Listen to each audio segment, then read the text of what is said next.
Assalamualaikum warahmatullahi wabarakatuh. Perkenalkan, nama saya Govin, saya dari kelas Mazawa 2, angkatan tahun 2020. Nah, di sini saya akan menjelaskan tentang ruang lingkup komunikasi bisnis. Ruang lingkup komunikasi dan bisnis ini dibagi menjadi dua proses komunikasi, yaitu ada proses komunikasi primer dan proses komunikasi sekunder. Nah, apa sih perbedaan antara komunikasi primer dan komunikasi sekunder? Yang pertama saya akan menjelaskan tentang komunikasi primer. Komunikasi primer adalah proses penyampaian pikiran atau perasaan seseorang kepada orang lain dengan menggunakan media atau simbol sebagai sarana pertamanya. Terus ada pula bahasa, kial atau gestur, isyarat, gambar, warna dan sebagainya. Nah, yang paling banyak digunakan adalah bahasa, karena bahasa ini mampu secara langsung menerjemahkan pikiran seseorang kepada orang lain. Mengapa demikian? Dikarenakan kita saat berbicara membutuhkan lawan berbicara untuk bertukar pikiran. Ketika kita berbicara menggunakan kata yang seharusnya tidak kita ucapkan atau apa sebagainya yang tidak patut untuk kita ucapkan, maka lawan bicara kita ini berhak untuk menyangga dari atas perkataan-perkataan yang kita lontarkan tadi. Oke, lanjut. Selanjutnya ada sekunder. Nah, di sini nanti akan ditampilkan semua di sini. Sekunder ini adalah proses penyampaian pesan kepada seseorang atau kepada orang lain dengan menggunakan alat atau sarana sebagai media kedua, setelah memakai lambang atau media sebagai media pertamanya tadi. Nah, ini bisa didapatkan dari televisi, radio, koran, terus ada surel atau surat segala macam itu. Nah, terutama nih dari HP. Dari handphone ini bahkan bisa banyak menggunakan yang namanya komunikasi sekunder. Terus ada sifat komunikasi. Sifat komunikasi ada dibagi menjadi beberapa, yaitu komunikasi verbal dan komunikasi non verbal, face to face serta mediated. Nah, apa sih verbal ini? Verbal itu tindakan komunikasi menggunakan kata-kata komunikasi. Verbal dapat berupa bahasa lisan, spoken words, atau bahasa tertulis, written words. Nah, oke, yang non-verbalnya itu gimana sih? Komunikasi tanpa kata-kata. Komunikasi non-verbal dapat berupa isyarat badaniah atau gestural. Nah, gimana sih yang namanya bahasa isyarat itu? Kayak gini.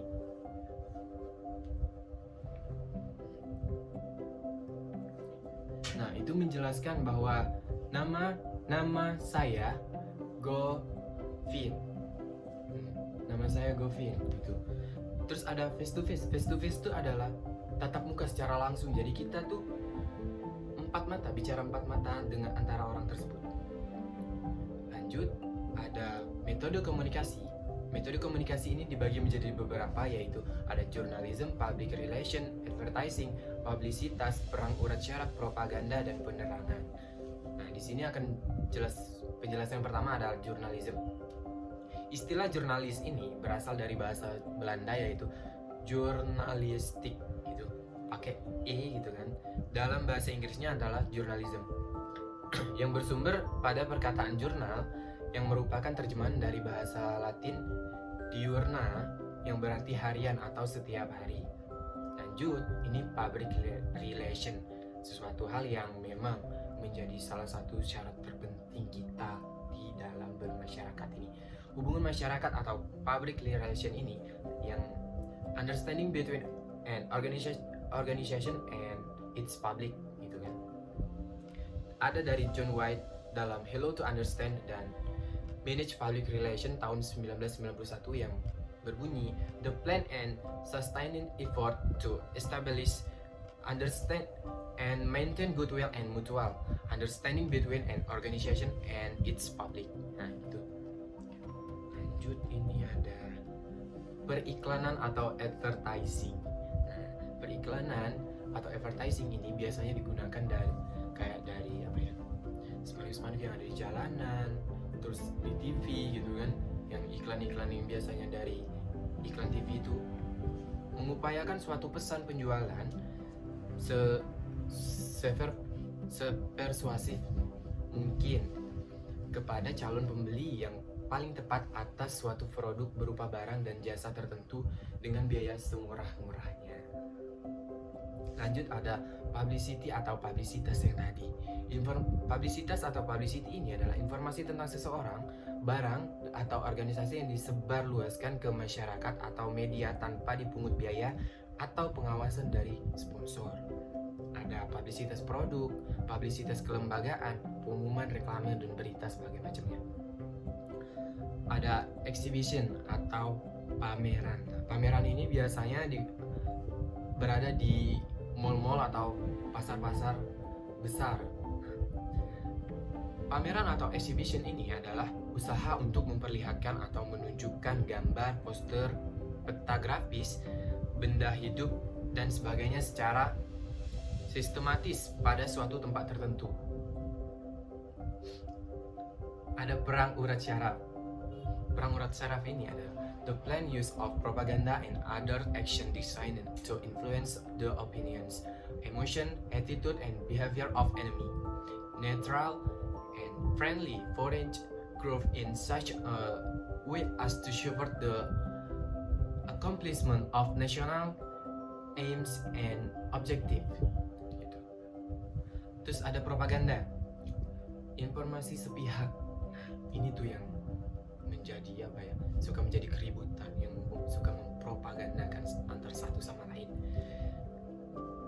Informasi sepihak atau base information yang disebarluaskan acap kali bahkan dipaksakan kepada masyarakat dalam rangka mendukung atau membenarkan suatu pendapat, keyakinan, atau tindakan. Nah, itulah propaganda. Terus propaganda ini dibagi menjadi beberapa.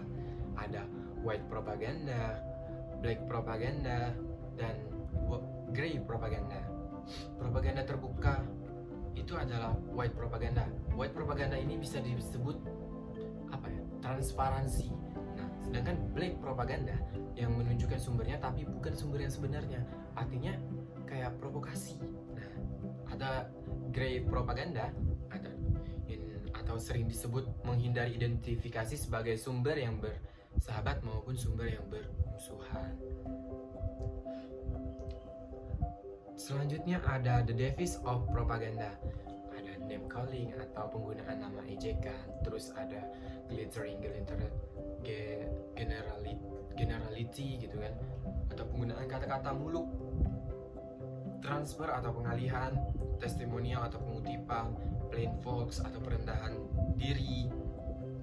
Ada card stacking, pemalsuan. Pemalsuan ini sering banget terjadi di masyarakat.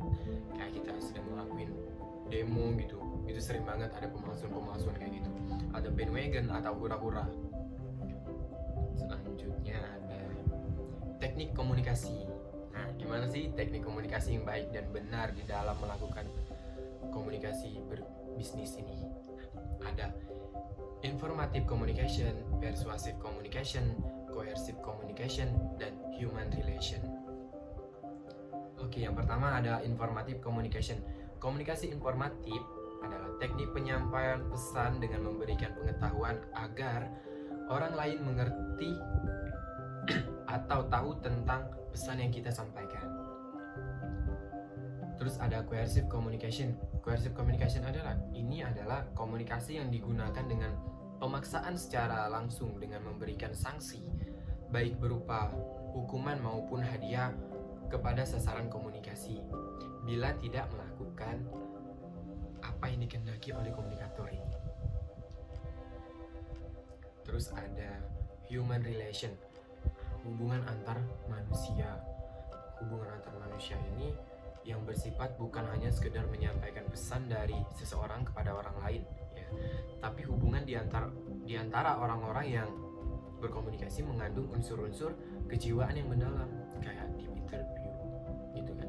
Pokoknya yang deep banget, kita harus ngomong gitu dengan orang gitu. Berdasarkan pada human dignity dan bersifat dialogis. Jadi kita tuh harus berpikir logis. Logika tuh dimainin. Kalau nggak logis tuh suka buyar biasanya. Pembicaraan yang nggak terlalu serius itu malah dipancing untuk menjadi diperpanjang. Terus ada Lanjutnya ada hubungan manusiawi. Hubungan manusiawi ini diartikan sebagai komunikasi antar persona untuk membuat orang lain mengerti dan menaruh simpati kepada kita. Lanjut ada teknik human relation. Nah, gimana sih teknik dalam hubungan antar sesama manusia ini? Yang pertama ada counseling, terus ada pendekatan dari problem situation kepada problem solving. Ada komunikasi persuasif, the first through which people attempt to influence the belief or action of others. Komunikasi persuasif atau persuasive communication ini adalah komunikasi yang dilakukan dengan bujukan terhadap sasaran komunikasinya, terutama menyentuh aspek emosinya secara bertahap dan berkelanjutan sehingga sasaran atau mau melakukan apa yang dikehendaki oleh komunikator. Contohnya itu kayak psikologi atau psikiater yang ketemu sama kliennya. Jadi mau nggak mau si psikiater ini harus nyentuh emosi dari kliennya ini untuk nurutin apa yang dia mau gitu, supaya bisa tahu apa permasalahan utamanya yang daripada klien ini. Terus ada akibat komunikasi. Akibat komunikasi ini dibagi menjadi beberapa, yaitu aspek kognitif, efektif, dan konatif.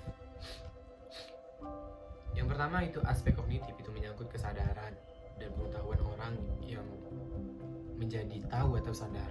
Terus efektif, ini menyangkut sikap atau perasaan setelah diterpa pesan orang menjadi setuju atau tidak setuju, suka atau tidak suka gitu. Terus ada aspek konatif. Aspek konatif ini menyangkut perilaku atau tindakan masalah yang setelah diterpa pesan orang mau melakukan atau tidak melakukan apa yang disarankan. Oke, selanjutnya ada model AIDA. AIDA ini dicetuskan oleh Elmo Lewis, Elmo Lewis, circa 1900. AIDA ini singkatan dari attention, interest, desire, dan action. 4 dampak ini menyangkut pada komunikasi yang sedang kita bahas ini. Ada asumsi, yang berarti tindakan yang diambil pada dasarnya didorong oleh adanya perhatian, minat, dan keinginan. Itu tadi yang disebut dengan apa tuh? Attention, membutuhkan perhatian. Terus ada hierarki efek yang dibagi menjadi awareness, knowledge, liking, preference, conviction, dan purchase. Terus ada adopsi, inovasi. Nah, di sini akan dijelaskan tentang inovasi ini adalah suatu ide atau gagasan, praktek atau benda yang dinilai baru oleh seseorang. Nah, ini ada dibagi menjadi beberapa juga, tentang knowledge, persuasi, decision, implementation, dan confirmation. Lanjut ada tujuan komunikasi. Gak mungkin dong kita ngomong tapi dari komunikasi kita ini antara komunikator tapi nggak ada tujuan. Nah, maka di sini ada tujuan dari komunikasi kita ini. Tujuan dari komunikasi ini juga dibagi menjadi 4 bagian, yaitu attitude change, opinion change, behavior change, dan social change. Yang pertama itu tentang tujuan dari komunikasi ini. Kepentingan sumber, memberi informasi, mendidik, menghibur, dan persuasi. Terus ada kepentingan penerima. Kepentingan penerima ini adalah memahami informasi, mempelajari, menikmati, dan menerima atau menolak anjurannya. Lanjut, ini ada model komunikasi satu tahap. Komunikasi satu tahap atau one step flow communication. One step flow communication ini adalah komunikasi satu tahap. Pesan yang disampaikan atau disalurkan melalui media massa langsung ditujukan kepada komunikan tanpa melalui perantara. Artinya kita tuh ngobrol secara langsung tanpa menggunakan perantara media atau sebagainya. Ya secara lisan lah ya. Terus ada komunikasi 2 tahap. Tahap pertama yaitu Pesan ini disampaikan dari sumber informasi kepada pemuka terdapat. Maksudnya pemuka pendapat yang disebut dengan pengalihan informasi. Terus ada tahap kedua. Tahap kedua ini adalah pesan disampaikan oleh pemuka pendapat kepada pengikutnya yang atau disebut dengan proses penyebarluasan pengaruh. Nah, terus ada two step flow atau main assumption gitu kan. Di sini tuh bahasa Inggris. Capek kalau jelas bahasa Inggris. Okay, that individual are not social isolated but member of social group in interaction with other people. Artinya kita tuh apa ya? Seseorang tuh nggak mungkin ngomong sendirian gitu kan, tapi membutuhkan orang lain kelompok untuk membentuk suatu komunikasi yang baik antar orang lain, antar sesama ini. Terus ada that response and reaction to media message will not be direct immediate but immediate through and influenced by this social relationship. Opinion leader are people who tend to consume more media output and participate more in organizatories that do other in their immediate environment.